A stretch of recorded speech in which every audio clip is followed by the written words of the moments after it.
మామిడి అల్లం ఆవకాయ. దీనికి మనకు కావలసినవి కోరి పెట్టుకున్న మామిడి అల్లం 1 కప్పు, నువ్వుల నూనె కొద్దిగా చాలు, ఆవు పిండి, సాల్ట్, కారం. అయితే ఆవకాయ రోజుల్లోనే మనం ఆవపిండి, కారం, సాల్టు అన్నీ కలిపి 3 సంభాగాలుగా చేసుకుంటాం కదా.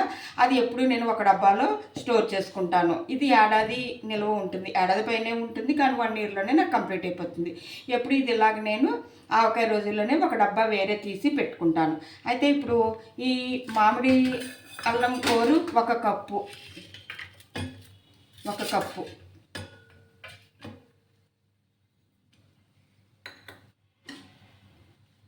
ఇలా 1 కప్పు మామిడి అల్లం కూరకి 1/2 కప్పు 3 కలిపింది ఆవపిండి, సాల్ట్, కారం 3 కలిపింది 1/2 కప్పు.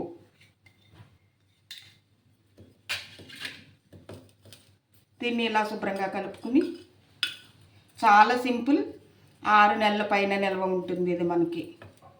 నేనైతే నిమ్మరసాన్ని యాడ్ చేయను ఇందులోనూ, ఇష్టమైతే చేసుకోవచ్చు.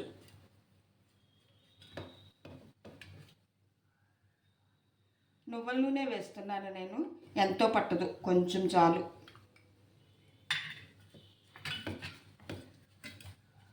ఇలా కలిపి పెట్టుకున్న ఈ మామిడి అల్లం ఆవకాయ 6 నెలల పైనే నిల్వ ఉంటుంది.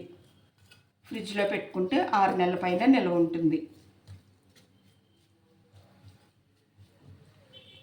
దీన్ని కొంచెం పుల్లగా కావాలి అనుకునే వాళ్ళైతే నిమ్మరసాన్ని యాడ్ చేసుకోవచ్చు.